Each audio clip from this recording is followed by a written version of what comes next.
of the Deputy President-elect shall be before the Chief Justice, or in the absence of the Chief Justice, the Deputy Chief Justice. And in fact, another very clear stipulation of our Constitution of what the Chief Justice can do, and that will happen in the absence of the Chief Justice. Then we go to Article 165, Clause 4. I want to emphasize one thing, my lord, my lady.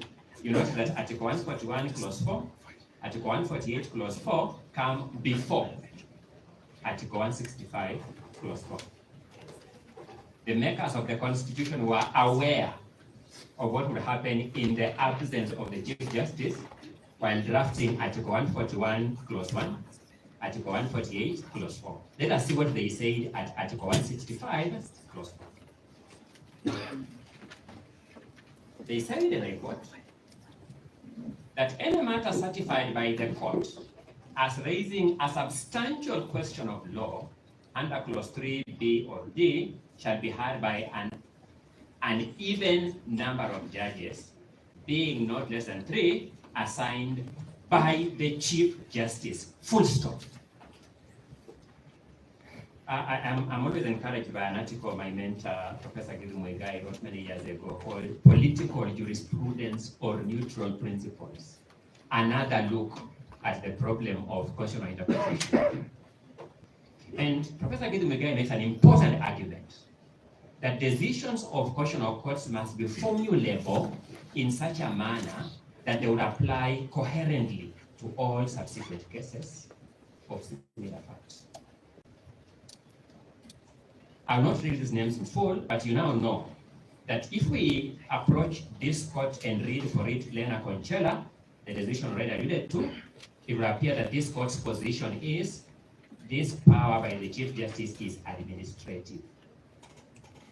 If we approach this court and read the case of Kemri and the case of Montata, both of which have been referred to by my learned colleague Mr. Gada, you'll notice that the power under Article 165 is not administrative. The court says so, and my Lord Judge Murima, you contribute that jurisprudence.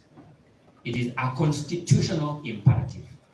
I think my teacher, Professor Ongoya, would frown at that in jurisprudence as being political jurisprudence, because then we cannot answer first-year law student coherently. Is it administrative or is it not? We will find it difficult to answer it. Fortunately for you, as judges sitting here, you are not bound by those previous decisions, and you must come to the correct interpretation of the law in a manner that would address similar cases in the future coherently and without subjecting the judiciary to possible embarrassment.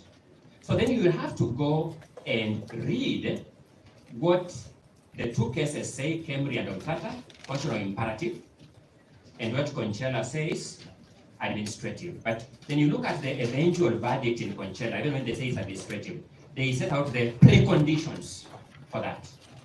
And the question you want to answer is this, my lords: have those preconditions even been met, assuming even that you take it by administrative, for the Deputy Chief Justice to take up the tools of constituting a bench? Because that's a limited question that we are here to address and to guide this court. I make an argument that none of those grounds has been met. For example, we sat in this court in the morning, and I know this question will arise subsequently when we deal with the application for recusal, where my lords say, no, in the virtual courts, in the virtual system, we can sit on anywhere. I'm trying to paraphrase it, my lord, so if I get one word wrong, it's not for any ill intention. We can sit at any time. We can sit from anywhere. We can sit on any day. So that, can the Chief Justice, for example, be virtually absent? Is it possible that the Chief Justice of Kenya distinguishes herself as the first person to be absent virtually? Wherever she is, at home, in Europe, in Asia, in Australia, in Kenya, wherever it is, can she be absent virtually? The answer is an emphatic no. That in the virtual space, it is difficult to justify absence.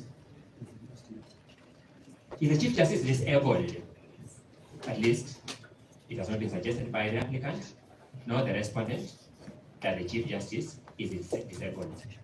And therefore, even looking at the Conchella decision, none of the preconditions cited there to justify the limb of administrative has been met. In which case, the Deputy Chief Justice has no basis upon which she could have taken up the charges to constitute this bench. In a virtual court, my lords, and we must be very careful about this, because I kept asking myself this morning, I've never been a judge, maybe one day I will be, maybe not, how uncomfortable it would be to sit as a judge when you perceive that some of the parties believe are uncomfortable with you. It must be a very frustrating situation to find oneself in, and my sympathies go out to all judges who find themselves in those circumstances. Just one minute, this argument. But the interface between litigants and the judiciary in this technology space is the CTS, the e-filing system. There are no directions from the Deputy Chief Justice in the e-filing system that we are interacting with. None whatsoever. Is the judiciary immune from the principle of transparency and accountability? It is not. If the Deputy Chief Justice makes such a consequential move as taking up the powers vested expressly in the Chief Justice, that's a matter she must, number one, expressly disclose by lodging it in the CTS for us to interact with. Number two, provide reasons for taking up that role in that direction. We ought to have seen a decision saying, for the following reasons, I take up this role of the Chief Justice, then proceed to give direction. In the absence of that step, my lords, you have